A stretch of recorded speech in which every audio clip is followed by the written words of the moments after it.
The espresso machine's hiss punctuated the evening like an angry cat, steam rising in wispy tendrils that disappeared into the dim lighting of Cafe Milano. I wiped my damp hands on the black apron tied too tightly around my waist. My fourth double shift this week, evident in the dark circles beneath my eyes that no amount of concealer could hide. My reflection in the polished chrome of the machine showed a woman I barely recognized anymore, hollow-cheeked, exhausted, invisible to the world except when someone needed their cup refilled. "Order up, Ellie." Marco, our perpetually irritated chef, slammed the bell with unnecessary force, making me flinch. I balanced the plates along my arms with practiced precision, the weight familiar after years of carrying other people's needs. The cafe smelled of garlic, butter, and the lingering cologne of businessmen who thought their tips were generous when they barely covered my bus fare home.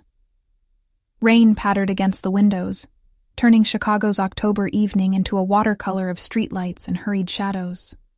That's when I first noticed him. He sat alone in the corner booth, the one reserved for special guests, though I hadn't seen Marco escort anyone there. The stranger's presence seemed to bend the air around him, commanding attention, while simultaneously deflecting it. His suit wasn't just expensive, it was different, tailored to his broad shoulders in a way that spoke of European craftsmanship.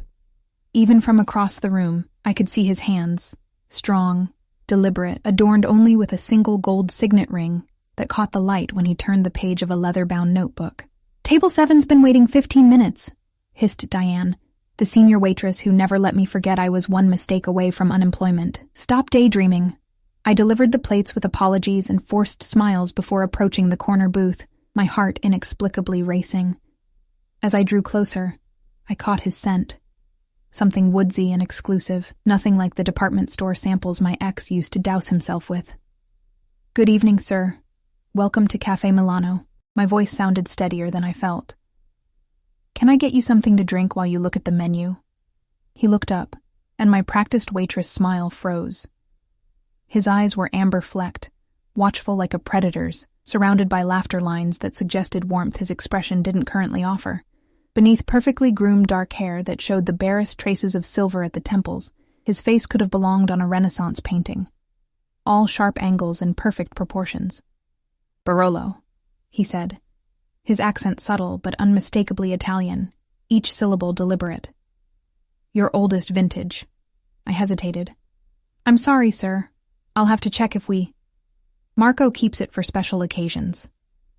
The stranger didn't smile, but something shifted in his expression. "Tell him it's for Alessio." The name rippled through the restaurant, though he'd spoken quietly. I noticed for the first time that Marco was watching our interaction with unusual intensity from the kitchen doorway. The normally loud dining room had subtly quieted, conversations continuing but with a new awareness, like prey animals sensing a wolf among them. I nodded and retreated, feeling his eyes follow me across the room. Marco intercepted me before I reached the bar, his face uncharacteristically pale. "Whatever he wants, Ellie, he gets. Understand? The best table, the best service." He gripped my arm with surprising strength. "And for God's sake, don't stare at him. Who is he?" I whispered. Marco's laugh held no humor. "Someone who could buy this entire block and turn it to dust on a whim. Just serve him and keep your head down." I returned with a wine that cost more than my monthly rent, pouring it with hands that trembled slightly despite my best efforts. When our fingers brushed as I handed him the glass, an electric jolt shot through me. His hand was warm, the skin unexpectedly smooth except for calluses I couldn't identify. "Thank you." His eyes lingered on my face, then dropped to my name tag, Eliana. The way he pronounced my full name, not the shortened version everyone used, sent a shiver down my spine. No one had called me Eliana since my grandmother passed away. "Just Ellie is fine," I said, immediately regretting the correction when his eyebrow arched slightly. "I prefer Eliana." There was no room for negotiation in his tone. "It suits you better." The rest of my shift passed in a strange haze of awareness. No matter what table I served, my attention remained tethered to the corner booth where Alessio sat, occasionally speaking in rapid Italian into a sleek black phone, his voice too low to catch actual words. Twice, men in dark suits entered, spoke briefly with him, and left without ordering. The second man slipped him a small envelope that disappeared inside his jacket.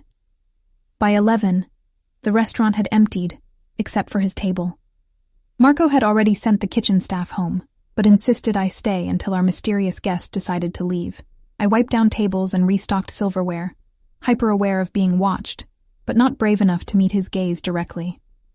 The bell over the door jangled harshly, breaking the silence. 3 men stumbled in, their loud voices and unsteady movements marking them as drunk before I even caught the sour smell of alcohol that accompanied them. "Kitchen's closed," I said automatically, moving toward them to block their path further into the restaurant. "We don't want food, sweetheart." The tallest one grinned, revealing a gold tooth. "Just a little conversation," I felt rather than saw Alessio shift in his seat. "I'm sorry, sir, but we're closing. You'll need to leave." I kept my voice professional despite the sudden dryness in my mouth. The second man, wearing a leather jacket with too many zippers, stepped closer. "Don't be like that. We just want to sit a while, right, boys?" Marco emerged from the kitchen, wiping his hands nervously on a towel. "Gentlemen, please. We're closed." "Shut up, old man," snapped Zipper Jacket, his eyes never leaving my face. "We're talking to the pretty lady here." I took an instinctive step backward, bumping into a table. The water glasses I'd just filled wobbled dangerously. "Leave." The single word cut through the tension, quiet but carrying the force of a gunshot. Alessio hadn't risen from his seat, hadn't raised his voice, but the command in that one word was unmistakable. For the first time, the drunk men seemed to notice him, their bloodshot eyes widening as they took in his presence. "Mind your own business, fancy suit," said Goldtooth, though with noticeably less confidence. In one fluid motion, Alessio stood, revealing his full height and the athletic build his tailored jacket had partially concealed. I won't repeat myself. I should have been relieved to have a defender. But something in his posture, the controlled violence of a cobra preparing to strike, frightened me more than the drunks. This wasn't a man used to being disobeyed. What happened next occurred so quickly I had trouble processing it. Goldtooth reached inside his jacket. A metallic glint caught the light. A gun. My body moved before my mind could catch up, years of protecting my younger siblings from our mother's violent boyfriends triggering an instinctive response. I lunged forward, shoving Alessio aside just as a deafening crack split the air. Fire erupted in my shoulder, a white-hot poker of pain that stole my breath and sent me stumbling backward. I heard more than felt the impact as my body hit the hardwood floor, the ceiling spinning above me as warm wetness spread across my chest. More gunshots followed, 3 in rapid succession, but they sounded distant, underwater. Shouting, the crash of furniture, running footsteps. Through it all, I remained strangely detached, watching red bloom across my white blouse with academic interest. Then Alessio's face appeared above me, his features transformed by a rage so pure it seemed to radiate heat. Gone was the controlled businessman, replaced by something ancient and terrifying. He barked orders in Italian, his hands, now stained with my blood, cradling my face with incongruous gentleness. "Eliana?" he said, my name a prayer and a curse simultaneously. "Why would you do that?" "Stupid, brave girl." I tried to answer, but could only cough, tasting copper. "Don't speak." His thumb brushed my cheekbone. "Help is coming. Stay with me." The last thing I registered before darkness claimed me was the press of his lips against my forehead, and his whispered promise. "I will burn this city to the ground if you leave me now." I didn't understand why a stranger would care if I lived or died.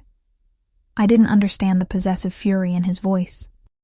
But as consciousness slipped away, I knew with absolute certainty that I'd made a terrible mistake. Not in taking that bullet, but in drawing the attention of a man who looked at me like I was already his. The chaos of sirens and shouting faded, replaced by the steady rhythm of Alessio's heartbeat against my cheek as he lifted me into his arms. My last conscious thought was that I'd never felt so fragile and so safe at the same time, a contradiction that would come to define my entire existence from this moment forward. I drifted through fragments of consciousness like scattered puzzle pieces. Bright lights, urgent voices, the antiseptic smell of hospital corridors. Pain ebbed and flowed, sometimes distant, sometimes so sharp it jolted me from the comfortable darkness. Through it all, one constant remained, the sensation of someone holding my hand, a warm anchor in a sea of confusion. When I finally opened my eyes fully, sunlight filtered through Venetian blinds, casting prison bar shadows across unfamiliar walls. This wasn't a hospital room, at least not like any I'd seen before. The space was expansive, with high ceilings and what looked like genuine artwork hanging on soft blue walls. Fresh flowers perfumed the air, their vibrant colors almost offensive against the sterile whites and creams of medical equipment. "You're awake." The deep voice startled me. I turned my head, even that small movement sending ripples of pain across my shoulder, to find Alessio sitting beside the bed. He'd exchanged his suit for dark jeans and a simple black button-down with rolled sleeves, revealing forearms corded with muscle and adorned with a single elegant watch. Despite the casual clothes, he radiated the same dangerous energy I remembered from the restaurant. "Where am I?" My voice emerged as a rasp, my throat desert dry. He reached for a glass of water on the bedside table, his movements precise and controlled as he held it to my lips. "My home. Private wing." I sipped gratefully, trying to process his words. "Private? Hospital wing? In your house?" A ghost of a smile touched his lips. "When you need medical attention as often as my associates do, it becomes a necessary investment." The water caught in my throat as memories flooded back. The gun, the searing pain, the sound of more shots after I fell. "The men who came in," I started, "are no longer a concern." His expression hardened, amber eyes turning to flint. "One is dead. The others will wish they were, once they're found." A chill swept through me despite the plush blankets covering my body. The casual way he spoke of violence should have terrified me. Instead, I found myself more disturbed by my lack of horror. "How long have I been here?" 3 days. His jaw tightened. "You lost a significant amount of blood. The bullet missed major arteries but damaged muscle tissue. The doctor says you were lucky." Lucky wasn't the word I would have chosen. I attempted to sit up, gasping as pain lanced through my left shoulder. Instantly his hands were there, supporting me with surprising gentleness, arranging pillows behind my back. "You need to rest," he said, his face uncomfortably close to mine. "Recovery will take time. I need to call work," I said, suddenly panicked. "Marco will fire me if I don't—" Alessio's laugh cut me off, a sound both genuine and unsettling. "Marco will not fire you. The restaurant is closed indefinitely for renovations, which it desperately needed anyway."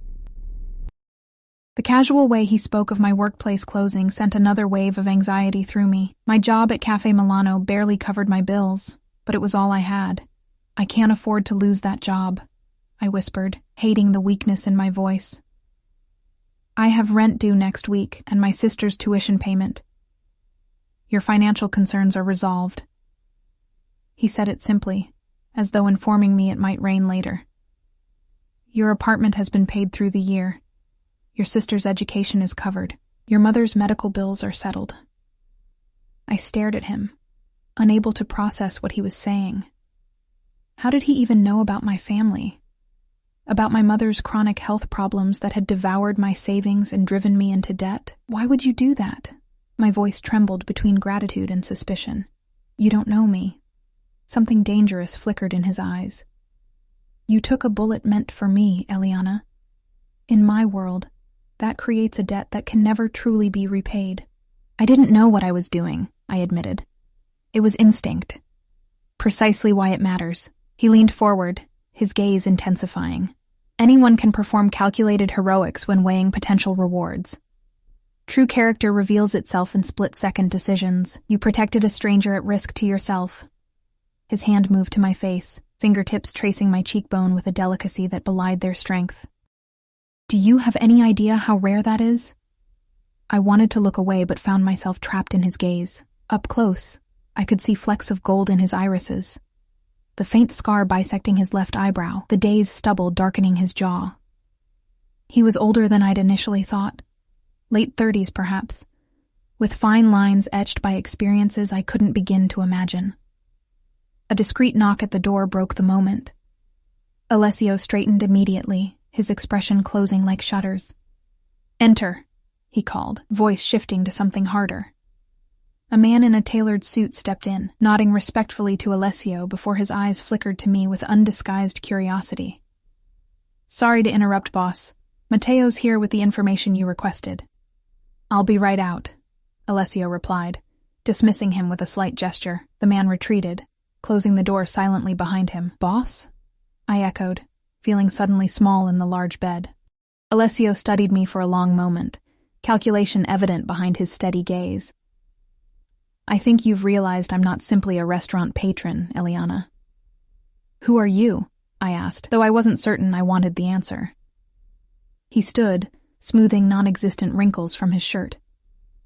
"Rest now. We'll talk more when you're stronger." "No." The firmness in my voice surprised us both. "I'm lying in your home, apparently indebted to you for things I never asked for.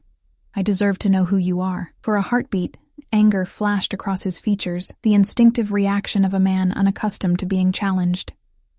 Then, unexpectedly, he smiled, a genuine expression that transformed his face from intimidating to devastating. "Alessio Ricci," he said, inclining his head slightly as though we were being formally introduced at a cocktail party, rather than in a sick room. "My family oversees certain business interests throughout the Midwest." The deliberate vagueness wasn't lost on me. "You're in the Mafia." His smile didn't falter, though it took on an edge. "Such an American term. We prefer famiglia." Family. A hysterical laugh bubbled up from my chest, sending fresh pain through my shoulder. "I took a bullet for a Mafia boss. This can't be happening. And yet, here we are." He checked his watch. "I must attend to some matters. Paolo will be outside your door if you need anything. Try to rest." "Wait," I called as he reached the door. "When can I go home?" He paused, his back to me, shoulders tensing almost imperceptibly. "When it's safe." "Safe from what?" He turned, his expression unreadable. "The men who came to the restaurant weren't random drunks, Eliana. They were sent by someone who wants me dead. Someone who now knows your face." Cold dread settled in my stomach. "Because I helped you. Because you saved me." His voice softened. "And in doing so, you placed yourself in a game with rules you don't understand, and players who won't hesitate to use you against me. I never asked to be part of your world," I whispered. "Few do." His smile held no humor now, yet here you are, regardless. After he left, I sank back against the pillows, mind racing despite the medication dulling my senses. Outside my window lay a manicured garden surrounded by high stone walls. Beyond those walls was my life, modest and struggling, but mine. Somehow, I knew returning to it would be far from simple. Sleep claimed me eventually, dragging me into dreams where I ran through endless corridors, pursued by faceless men, while Alessio watched from the shadows, waiting to catch me when I fell. I woke to darkness, momentarily disoriented by the unfamiliar surroundings. A small lamp glowed softly on the bedside table, illuminating a tray with covered dishes. The smell of food made my stomach growl, reminding me I hadn't eaten a proper meal in days. As I reached for the tray, movement in the corner of the room startled me. Alessio sat in a leather armchair, reading glasses perched on his nose as he reviewed documents.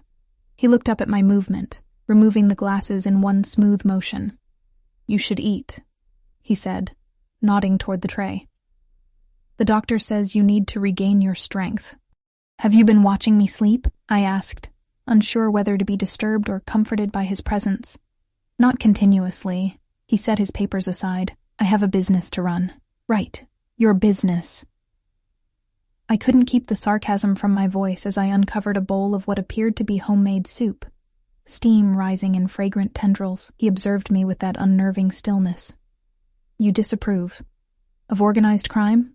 "Generally, yes." "Yet you saved the life of a man you suspected was dangerous." I sipped the soup, rich chicken broth with delicate pasta, buying time to consider my response. I didn't think about it. I saw someone in danger and reacted. "Exactly." He leaned forward. "Pure instinct.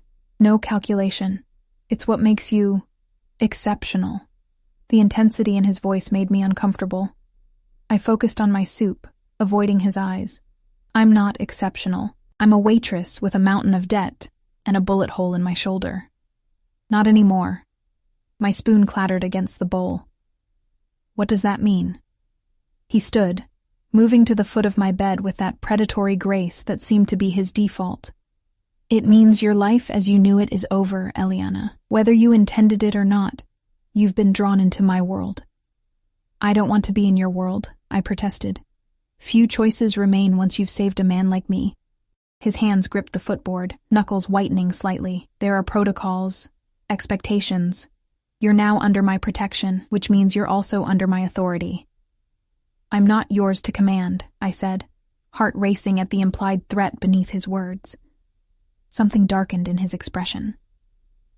Everything in my territory is mine to command. I'm not a thing, I whispered, fear and indignation battling within me. He moved suddenly, circling the bed until he loomed over me, close enough that I could feel the heat radiating from his body. No, you're not a thing. You're infinitely more valuable and more dangerous. Without warning, he sat on the edge of the bed, the mattress dipping under his weight. His hand captured my chin, tilting my face up to meet his gaze. Do you know what happens to people who save the lives of men in my position, Eliana? I shook my head slightly, constrained by his grip. They become liabilities, potential weaknesses that enemies can exploit. His thumb traced my lower lip, the touch so light it might have been imaginary. The smart move would be to eliminate that liability. Fear constricted my throat. Are you going to kill me? The question hung between us, heavy with possibility. Then Alessio laughed, the sound warming the room despite its edge of danger. Kill you?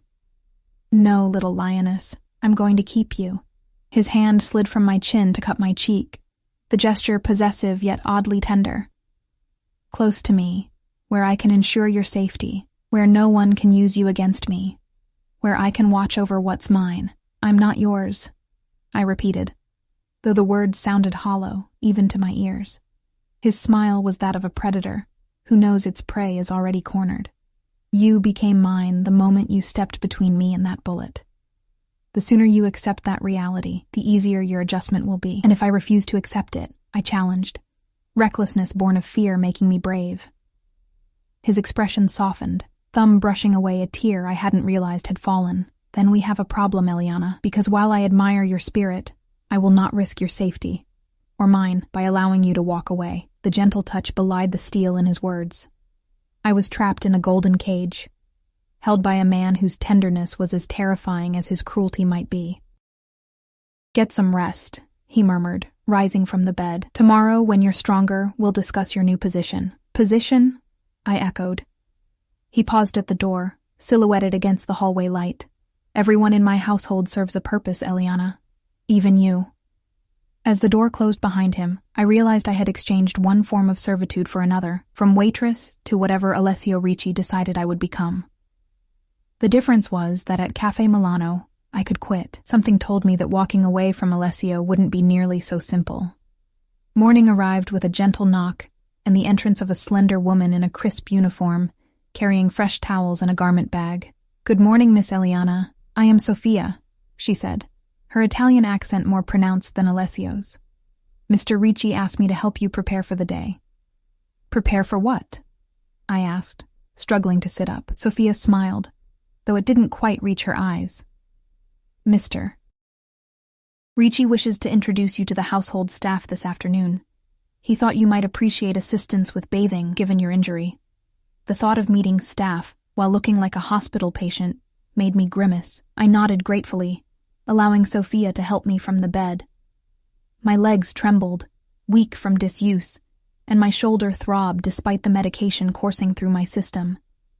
The bathroom attached to my room was obscenely luxurious, all marble and gold fixtures, with a walk-in shower that could have fit my entire apartment bathroom inside it. Sofia helped me undress, her professional demeanor never wavering, despite the ugly bruising that spread from my bandaged shoulder down my side like watercolor on wet paper. How many people work here? I asked as she washed my hair, careful to keep soap from my wound. At the main house? 22, she replied. Plus security rotation. Main house? I echoed, trying to imagine a place large enough to require 22 staff members. Sophia hesitated before answering. Mr. Ricci owns several properties. This is his primary residence in Chicago. After the bath, she helped me into unfamiliar clothes, silk pajamas and a cashmere robe that slipped like water against my skin.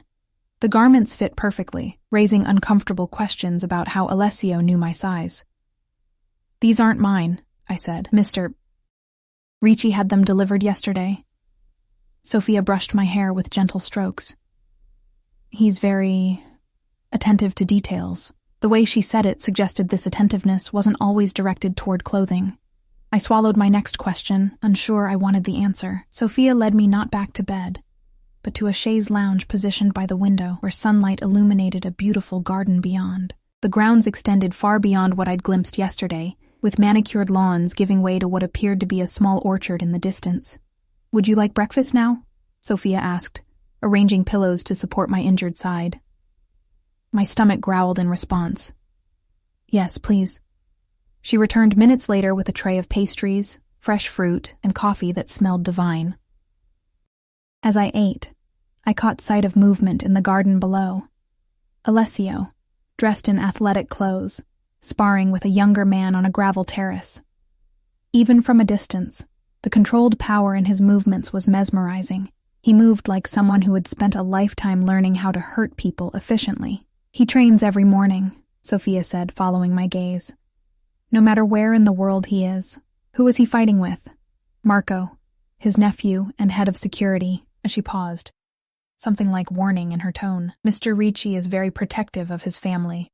Before I could ask more, the sparring session ended. Alessio clapped the younger man on the shoulder, then glanced up, directly at my window. Even from this distance, I felt the weight of his gaze. He raised a hand in greeting, a gesture so normal it seemed out of place coming from him. Sophia cleared her throat. I'll return in an hour to help you dress for your meeting. Left alone, I sipped my coffee and tried to make sense of my situation. 3 days ago, I'd been a waitress worried about making rent. Now I was recuperating in a Mafia boss's mansion, wearing clothes that probably cost more than my monthly salary, about to be introduced to the household. The surreality of it all hit me in waves. I was still contemplating my bizarre circumstances when the bedroom door opened without a knock. Alessio entered, freshly showered, his hair damp and curling slightly at the temples. He'd exchanged his workout clothes for dark slacks and a light blue button-down. The sleeves rolled to expose those same muscular forearms I'd noticed yesterday. You're looking better today, he said, assessing me with a sweep of his gaze that felt almost physical. How's the pain? Manageable, I replied, suddenly conscious of my casual attire. Thank you for the clothes. They suit you. He moved to the window, standing close enough that I caught the scent of his soap, something citrusy and expensive. Did you sleep well? As well as can be expected. I set down my coffee cup, needing something to do with my hands. Sophia mentioned you want me to meet the staff? He nodded, still looking out at the garden. They need to know your position in this household. There was that word again, position. And what exactly is my position? He turned to face me, expression unreadable. That depends on you. I don't understand. My enemies believe you're significant to me. He stated this like an irrefutable fact. After what happened at the restaurant, your connection to me has been noted. Whether you like it or not, you're now perceived as valuable or dangerous, depending on who's looking. I swallowed hard. Because I saved your life. Because you saved my life without knowing who I was. His eyes darkened.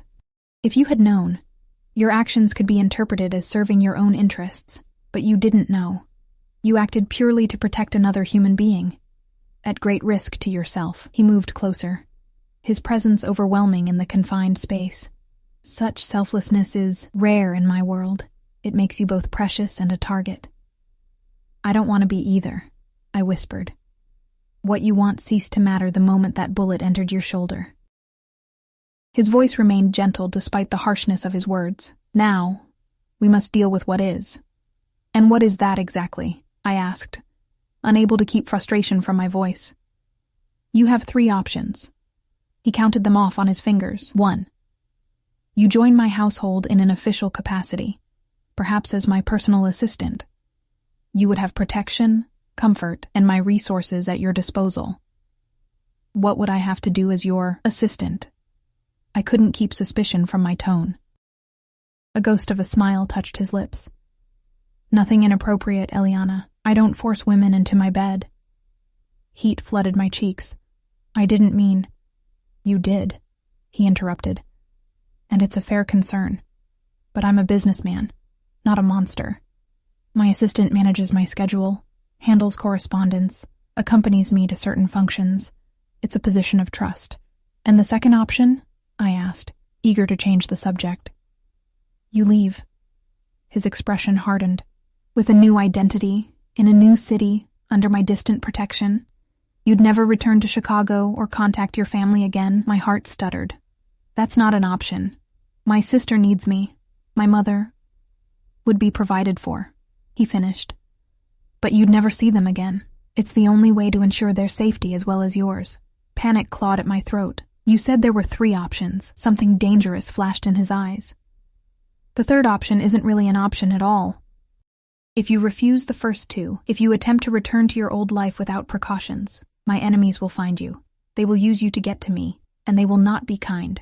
The clinical way he described my potential torture or death sent ice through my veins. So I either work for you or disappear forever. Put simply, yes. He reached out, tucking a strand of hair behind my ear with surprising tenderness, though I hope you'll see it as more than mere employment. I protect what's mine, Eliana. My family, my people.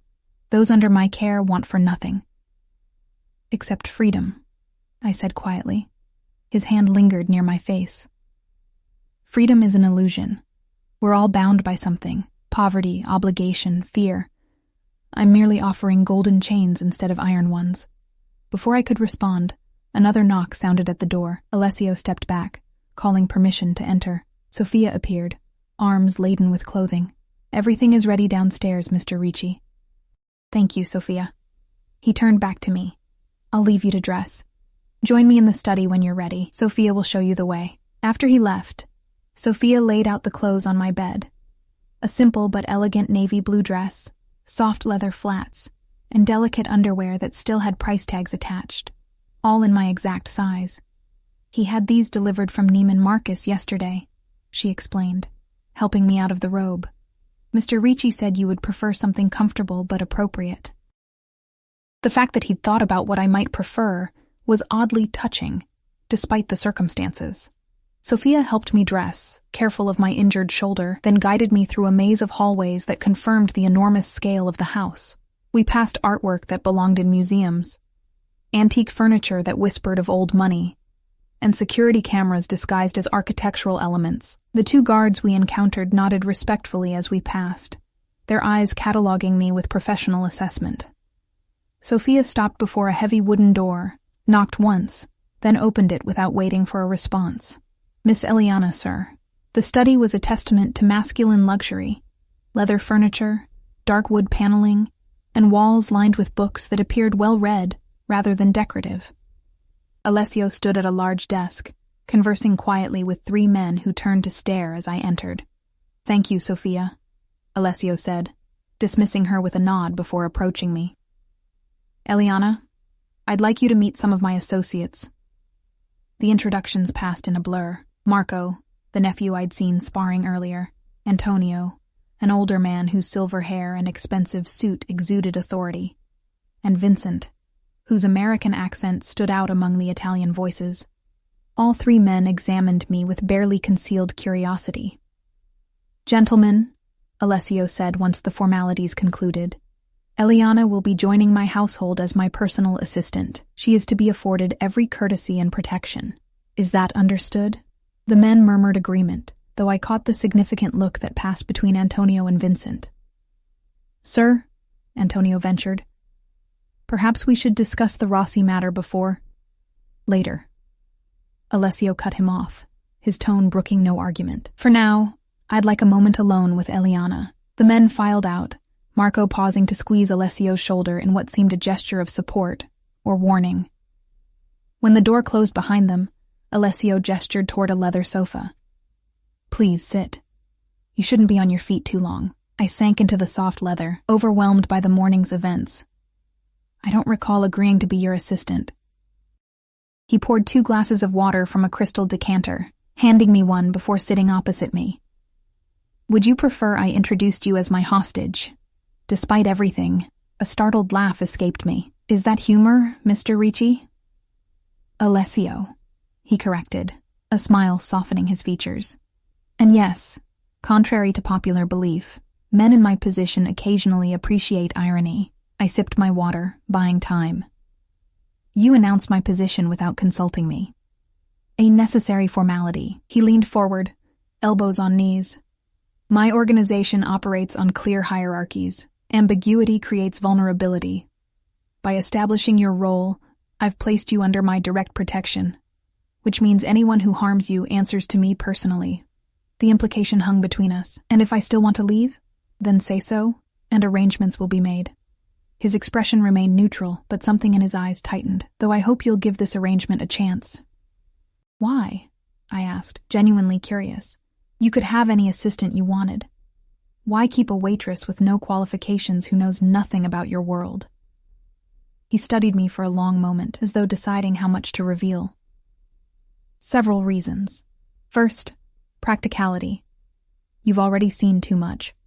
Second, appearances. My reputation would suffer if I failed to reward someone who saved my life. And third, he paused, something shifting in his expression. You intrigue me, Eliana.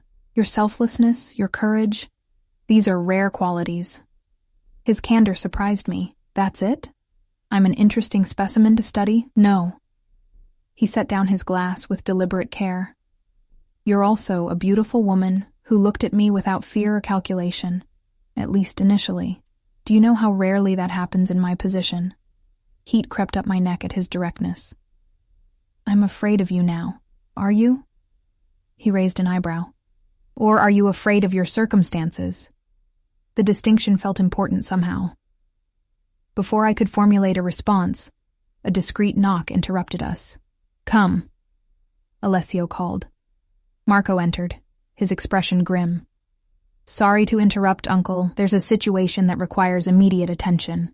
Alessio stood immediately. What kind of situation? Rossi's men were spotted near Eliana's apartment building. They've been asking questions about her. Marco's eyes flicked to me briefly. They know she survived. The temperature in the room seemed to drop several degrees. Alessio's posture shifted subtly, the businessman replaced by something more dangerous. How many? 4 that we identified, probably more watching. Put Stefano's team on surveillance. I want to know everyone who goes in or out of that building. Alessio's voice remained calm, but his hands had clenched into fists. And double security here. No one enters the grounds without my explicit approval. Marco nodded, retreating from the study without another word. Alessio remained motionless for several seconds, staring at the closed door with an expression that sent chills down my spine. Who's Rossi? I asked, breaking the heavy silence. He turned slowly, his face a careful mask once more. Someone who wants what I have, and that includes me now? The thought made my stomach turn. That includes you. He crossed to a cabinet, withdrawing a leather folder. Which brings us back to your decision. I need your answer, Eliana. Now. The choice wasn't really a choice at all, but I couldn't bring myself to say the words he wanted to hear. I need to talk to my sister first, to explain why I've disappeared. Something softened in his expression. Of course. Family is important. Can I see her? I asked, hope flaring briefly. Not yet. He held up a hand to forestall my protest. It's too dangerous while Rossi's men are watching. But you can call her, from a secure line, with certain precautions. It was less than I wanted, but more than I expected. Thank you. He nodded, opening the folder to reveal what appeared to be a contract. Then you agree to stay, at least temporarily? The document before me was written in legal language too complex to quickly understand, but the title was clear. Private Employment Agreement. What exactly does this commit me to? I asked, scanning the dense paragraphs. Standard terms of employment, confidentiality, loyalty, duties as my assistant. He pointed to several highlighted sections. Generous compensation, healthcare, security provisions. Nothing inappropriate or illegal required of you. And if I want to leave eventually? There's a termination clause. His finger traced down to the final page. 3 months' notice, relocation assistance, lifetime security consultation, all quite civilized. I looked up from the contract to find him watching me intently, his eyes revealing nothing of his thoughts. Why are you being so reasonable about this? You could just force me to stay. I could, he acknowledged. But willing loyalty is far more valuable than coerced submission. I want you to choose this, Eliana. The pen he offered felt heavier than it should. My hand trembled slightly as I reached for it, my mind racing through limited options. Stay and become entangled in a world of violence and power, or flee and abandon everything and everyone I loved. If I sign this, I said slowly, I want regular contact with my family, and protection for them too. Done. He didn't hesitate. Anything else? I took a deep breath. I want your word that you won't ask me to do anything that violates my conscience. Something like respect flickered in his eyes. You have it. I never intended to corrupt you, Eliana. Your moral compass is precisely what makes you valuable. With a sense of sealing my fate, I signed the contract. Alessio took the pen from my fingers, his hand lingering against mine for a moment too long to be accidental. Welcome to the family, Eliana. The way he said it sounded more like a claim than a greeting. As he signed beside my name, I couldn't shake the feeling that I'd just traded one prison for another. Only this one had gilded bars and a jailer whose intentions remained dangerously unclear. 2 weeks passed in a strange limbo of recovery and adjustment. My shoulder healed gradually, pain fading to a dull ache that flared only with sudden movements. Sophia helped me exercise the damaged muscles each morning, following the regimen prescribed by Alessio's private doctor, who visited every 3rd day. My new role as personal assistant remained largely theoretical while I recovered, though Alessio began including me in certain aspects of his legitimate business. I learned that beneath the criminal enterprise lay a vast network of legal companies, real estate holdings, import-export businesses, technology investments, and hospitality ventures that spanned several continents. Most of what I do is perfectly legal, he explained one afternoon as we reviewed property acquisitions in his study. The other activities simply expedite processes that bureaucracy tends to complicate. I had carefully avoided asking direct questions about those other activities, maintaining a deliberate ignorance that Alessio seemed to respect. He never discussed violence in my presence, though I occasionally caught fragments of conversations that fell silent when I entered rooms. My promised phone call to my sister happened my 3rd day in the mansion, under Alessio's watchful eye. I fabricated a story about a job opportunity with a private client, technically true, if misleading, and promised to visit soon. The relief in Amy's voice had brought tears to my eyes, especially when she mentioned that someone had anonymously paid off our mother's medical bills. It's like a miracle, Ellie, she'd said, excitement bubbling through the phone line. Mom can finally get that surgery she's been putting off. The hospital said everything's covered, past and future treatments. I'd glanced at Alessio, who pretended absorption in his laptop screen while obviously listening to every word. The knowledge that he could grant such life-changing assistance with a single command was both comforting and terrifying. That evening marked my first dinner with Alessio outside my room. He'd insisted I join him in the formal dining room, though he dismissed the staff after they served our meal. You've been cooped up too long, he said, pouring wine into crystal glasses that caught the candlelight. Besides, we should celebrate your recovery. I'm hardly recovered, I replied, gesturing to the sling still supporting my arm. But improving. His eyes softened in the dim light. You're stronger than you know, Eliana. Throughout dinner, I found myself increasingly conscious of his gaze, the way it lingered when I spoke, how it traced the movement of my hand as I raised my wine glass. I'd noticed his attractiveness from the first moment in the restaurant, but proximity had only intensified its effect. The dangerous edge that surrounded him like an aura should have repelled me. Instead, I found myself drawn to the contradictions he embodied, ruthless in business, yet surprisingly gentle with me, commanding with his subordinates, yet attentive to my comfort. Tell me about your family, he said as we finished our meal, settling back with a glass of amber liquor. You rarely speak of them, The request seemed innocuous, but instinct told me to be cautious. There's not much to tell. My sister is 19, studying nursing. My mother has lupus, which has gotten worse over the years. My father left when I was 12, and you became the provider. It wasn't a question. I nodded, uncomfortable with his perception. Someone had to pay the bills. You sacrificed your own opportunities. Again, not a question. I did what was necessary. I studied his expression, trying to understand his interest. Why do you want to know this? He swirled his drink thoughtfully. I'm trying to understand you, the woman who would step in front of a bullet for a stranger. I told you, it was instinct. Born from years of protecting others. He leaned forward, eyes intent. You've spent your life shielding people, haven't you? Your mother from financial ruin. Your sister from missed opportunities. Even your customers at the restaurant. I watched you for weeks before that night, the way you diffused situations, managed difficult patrons, protected the younger staff. My pulse quickened. You were watching me before the shooting? A faint smile touched his lips. Cafe Milano has excellent risotto. I have a standing reservation every Tuesday. I never noticed you before that night, I said, then winced at how that sounded. You weren't meant to. His smile deepened, revealing a dimple in his right cheek I hadn't noticed before. Though I noticed you immediately, the waitress who treated everyone with equal respect, regardless of their tab, who slipped extra bread to the old man who ordered only soup, who absorbed Diane's pettiness without complaint. Discomfort crept along my spine. How often were you there? Often enough to know your extraordinary and ordinary circumstances.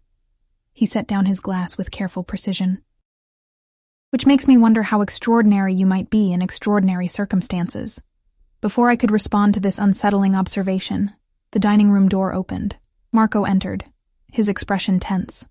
Sorry to interrupt, Uncle. His eyes flickered briefly to me. There's a situation that requires your attention. Alessio's demeanor shifted instantly, warmth replaced by cool authority. Excuse me, Eliana. Enjoy your dessert. I may be a while. After they left, I abandoned any pretense of eating, retreating to my room where I paced the plush carpet, my thoughts racing. Alessio had been watching me long before the shooting. Had the drunk men been part of some elaborate test? No. His rage that night had been too genuine, his concern during my recovery too consistent. Sleep eluded me that night, my mind replaying every interaction with Alessio, searching for hidden motives. Dawn found me exhausted but resolved. I needed more information about the man who now controlled my life. Over the following days, I began paying closer attention to the household rhythms. I noted which staff members seemed most approachable, which areas of the mansion saw the heaviest security, which times Alessio was most likely to be occupied with business. Sophia proved a valuable, if reluctant, source of information. While helping me dress one morning, she mentioned that she'd worked for the Ricci family for 15 years. You must know Alessio well, I ventured, keeping my tone casual. Her hands paused briefly at my shoulder. Mr. Ricci is a private man. But fair? I pressed. As an employer, I mean. She resumed her task, securing the sling with practiced movements. More than fair. When my husband became ill 3 years ago, Mr. Ricci arranged specialists from Europe, paid for experimental treatments not covered by insurance. Gabriele is alive because of him. The genuine gratitude in her voice wasn't what I expected. He takes care of his people. Loyalty flows both ways in this house, she said, meeting my eyes in the mirror. Remember that, Miss Eliana. The warning, or advice, lingered as I made my way to Alessio's study for what had become our morning routine. He would review overnight reports while I organized his correspondence and schedule, learning the complex web of his business interests. I found him standing at the window, phone pressed to his ear, tension evident in the set of his shoulders. He acknowledged my entrance with a slight nod, but continued his conversation in rapid Italian.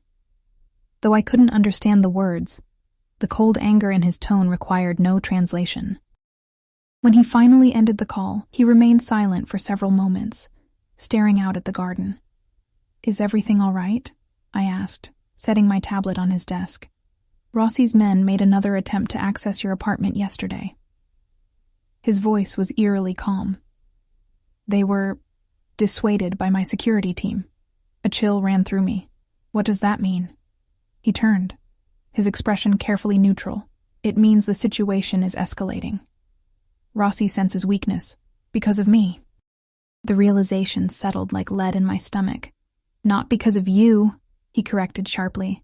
Because of what you represent. Which is what exactly? He approached slowly, stopping close enough that I had to tilt my head to maintain eye contact. A change in pattern. For years, I've maintained certain boundaries. No attachments outside the family. No vulnerabilities that could be exploited. I'm not an attachment, I protested. I'm your employee. Something dangerous flickered in his eyes. We both know you're more than that, Eliana. My heart stuttered at his directness. I don't understand what you want from me. Neither do I. The admission seemed to cost him something. Which is precisely the problem. Before I could respond, Marco appeared in the doorway, his expression grim. They found Stefano. Alessio's entire demeanor transformed, a cold mask sliding into place. Where? Abandoned warehouse near the river. He's alive, but barely. They're bringing him in now. Prepare the medical wing. Alessio grabbed his jacket from the back of his chair. And call Vittorio. Tell him to bring everything. This wasn't a random attack. As he moved toward the door, he paused beside me.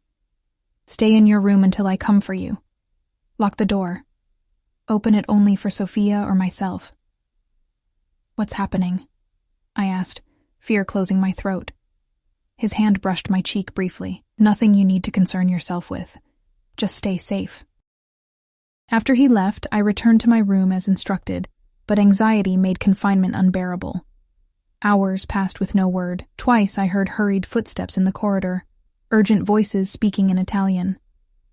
When Sophia brought lunch, her usual warmth was replaced with distracted efficiency. Is Stefano all right?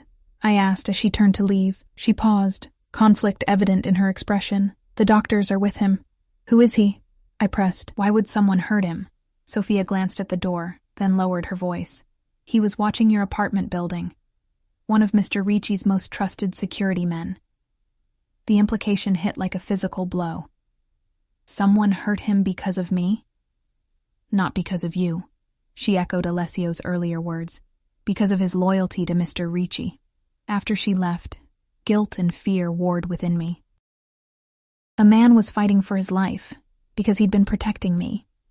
Or rather, protecting Alessio's interest in me. The artificial bubble I'd been living in for 2 weeks suddenly felt dangerously thin. Night fell, with still no word from Alessio.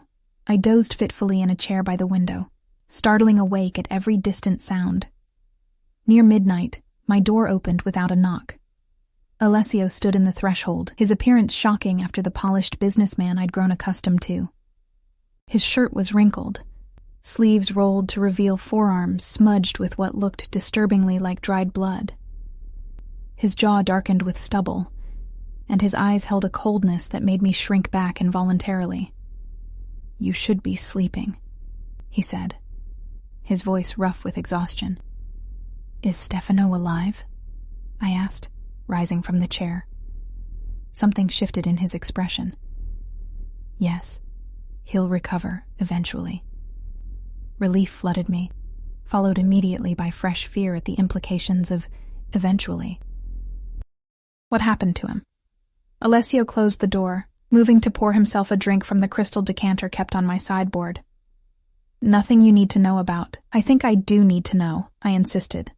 Courage born of fatigue and frustration. If people are being tortured because of me, he interrupted sharply. Make no mistake, Eliana. Stefano was targeted because he works for me. You are simply the excuse Rossi needed to escalate a conflict that's been brewing for years. Then let me go. The words escaped before I could consider their wisdom. If I'm making things worse, in 2 quick strides, he closed the distance between us, his hands grasping my upper arms with carefully restrained strength. Let you go? Now? When Rossi has proven he'll target anyone connected to me? His laugh held no humor. He would have you within hours, and he would use you in ways that would make Stefano's injuries look merciful. Fear closed my throat, not of Alessio, but of the faceless Rossi and what he represented. What does he want? Alessio's grip gentled, one hand moving to brush hair from my face with incongruous tenderness. What all men like him want: power, territory, respect. His thumb traced my cheekbone. Me, broken or dead. The intimacy of the gesture contrasted sharply with his words, leaving me disoriented. And what do you want? Something shifted in his gaze, hardness giving way to an emotion I couldn't identify. Right now? To keep you safe. To end Rossi before he hurts anyone else under my protection. His hand slid to cup my neck, warm and possessive. And to understand why, after years of perfect control, I find myself making decisions based on a waitress who looked at me without fear. The raw honesty in his voice stripped away my defenses. I'm afraid now. No. His eyes searched mine. You're cautious, concerned, but not afraid. Not of me. That's the problem, Eliana. You should be. Morning light filtered through the curtains when I woke, momentarily disoriented. Memories of the previous night's conversation with Alessio flooded back. His blood-stained appearance, the intensity in his eyes when he'd told me I should fear him. Yet he'd left shortly after, instructing me to rest, his touch lingering on my face like a promise or a warning. The mansion hummed with unusual activity when I ventured out. Security personnel I hadn't seen before patrolled the hallways, speaking in hushed tones into discreet earpieces.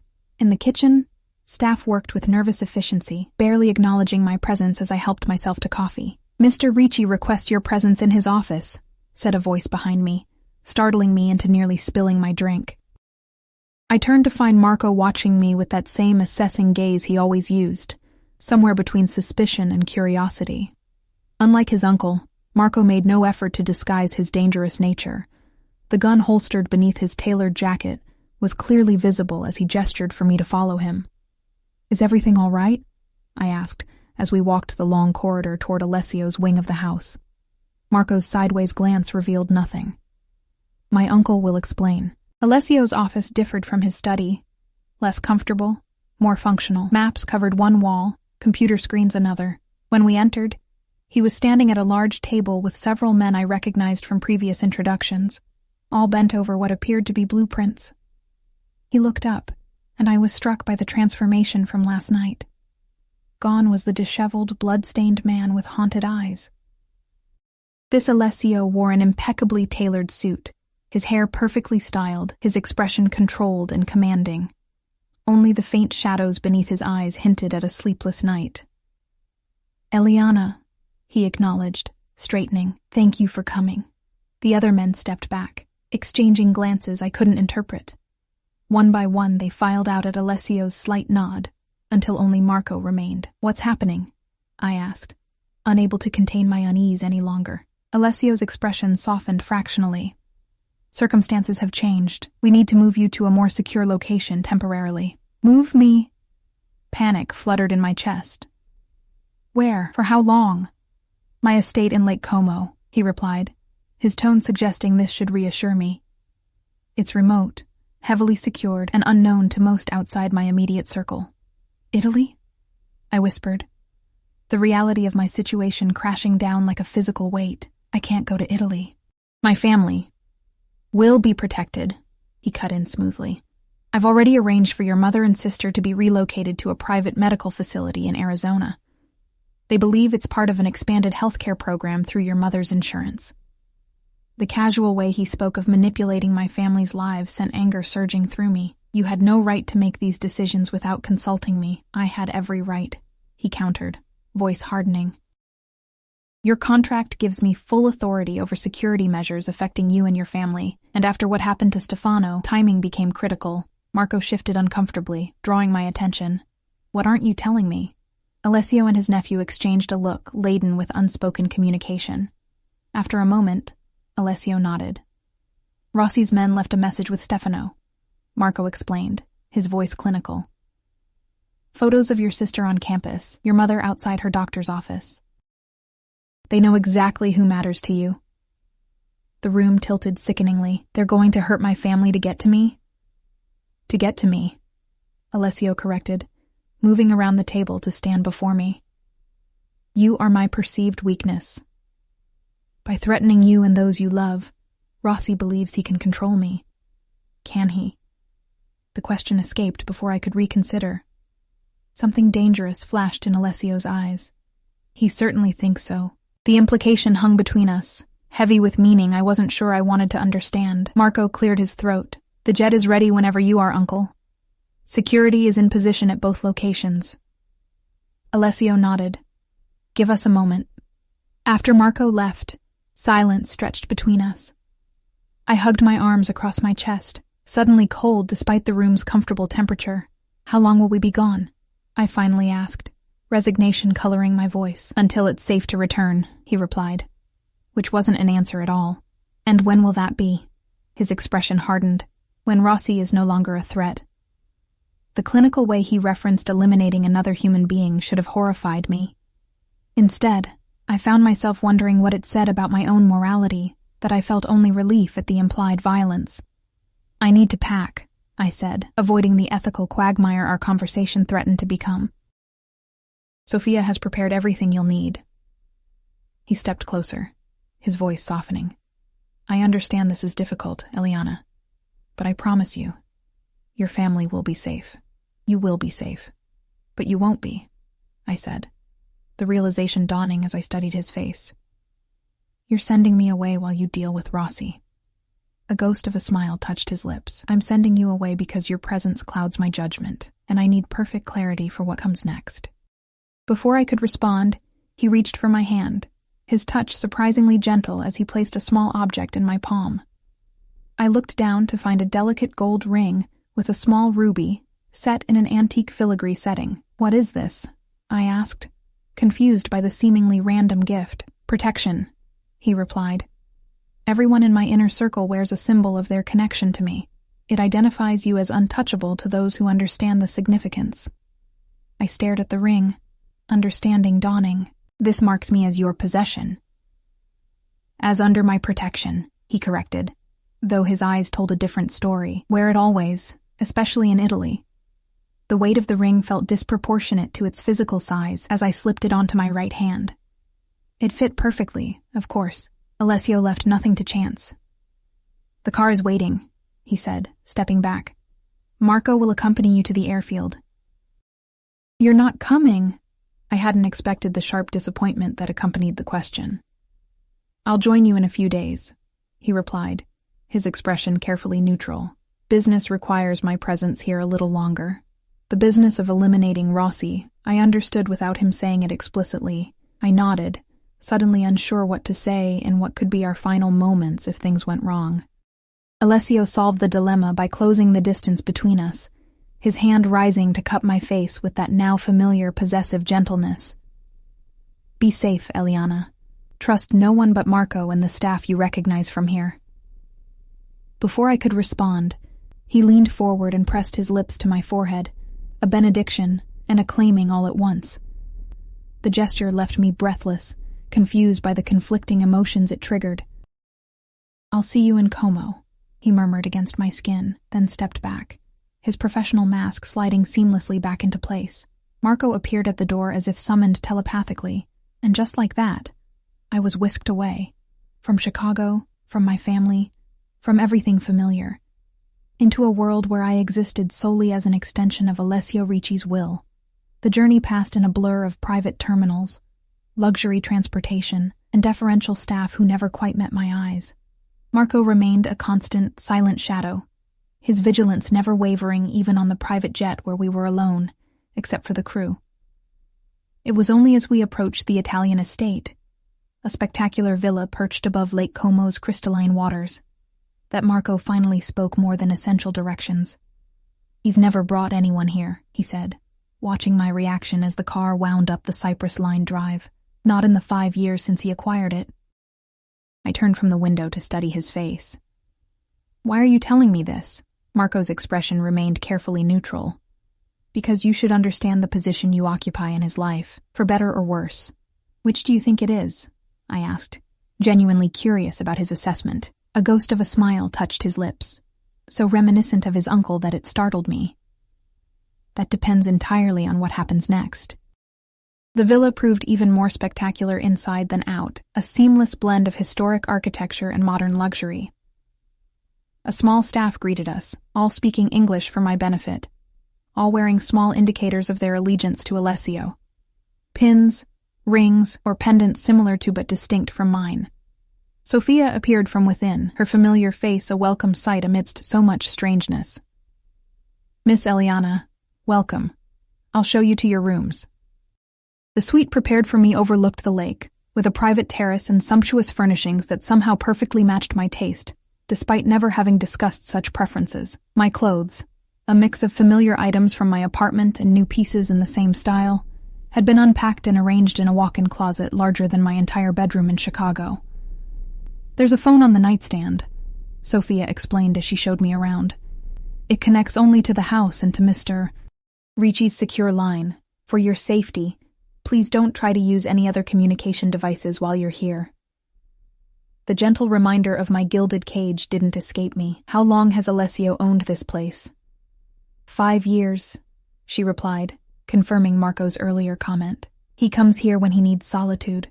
Very few people know of its existence. Yet he's sent me here," I mused, more to myself than to her. Sophia's expression softened with something like sympathy. "Mr. Ricci protects what he values, Miss Eliana, sometimes at great personal cost." The days passed in strange isolation. The estate grounds were extensive but thoroughly secured, allowing me limited freedom to explore gardens and shoreline paths under the watchful eyes of security personnel who materialized whenever I ventured outdoors. Books, films, and art supplies appeared in my rooms, thoughtful distractions I recognized as Alessio's doing. Each evening, the phone would ring precisely at 8 o'clock. Alessio's voice, thousands of miles away, would inquire about my day, my comfort, my needs, everything except what I truly wanted to know. When would this exile end? On the 4th night, the pattern changed. No call came at 8.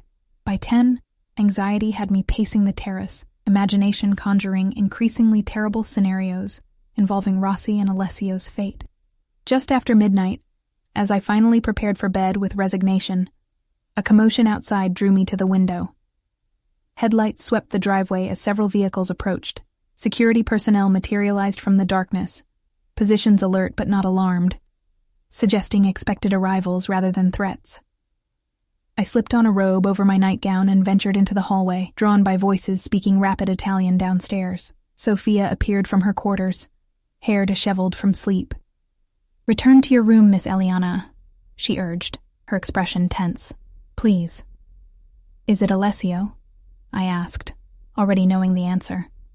Before she could respond, the front door opened below, and I leaned over the balustrade to see Alessio himself enter, flanked by Marco and 2 security men I recognized from Chicago. Even from above, I could see the weariness in his posture, the careful way he held himself suggesting injury or pain.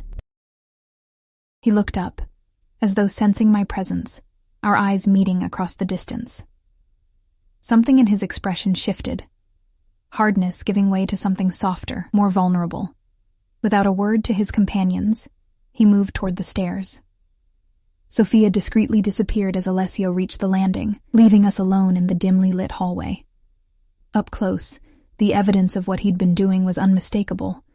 A healing cut across his cheekbone, bruising at his temple, knuckles raw and scabbed. He'd changed from his usual impeccable suits to dark clothing that concealed whatever other injuries he might carry.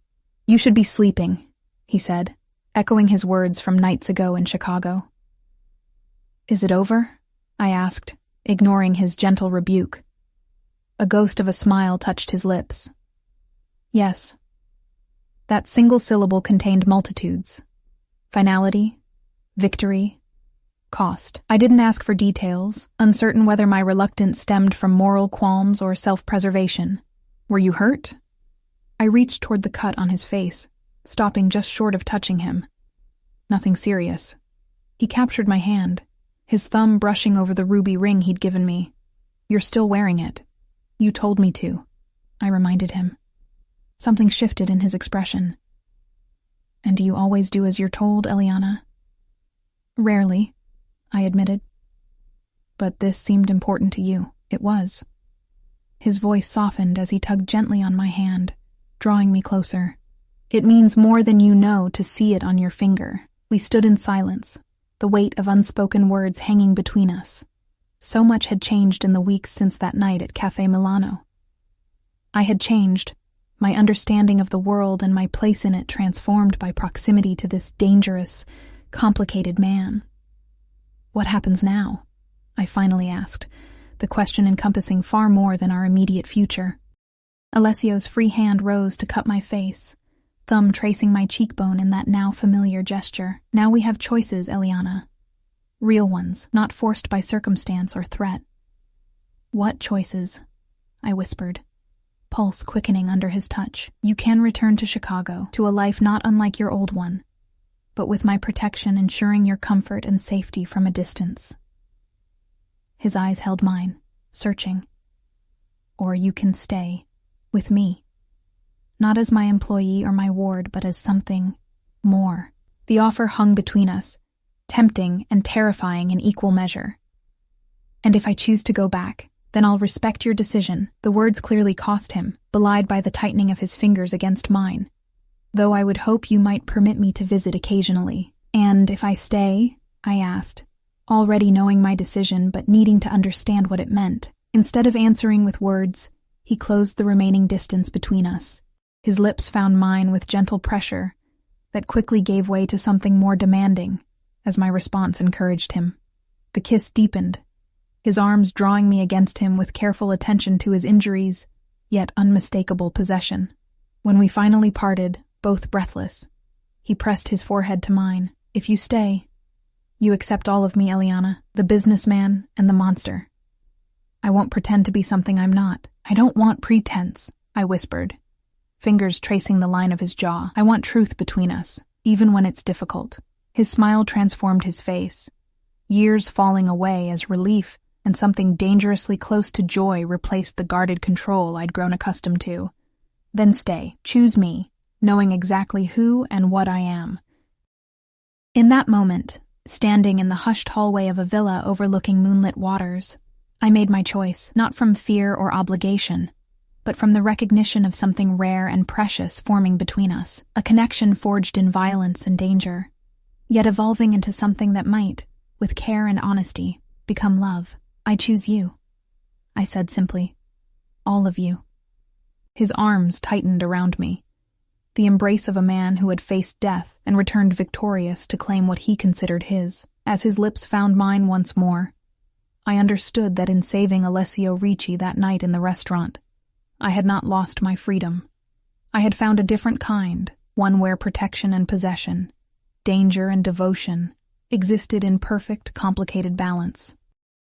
The bullet that had brought us together had changed everything, marking the end of one life and the beginning of another, not as victim and savior, nor captor and captive, but as equals joined by choice and circumstance.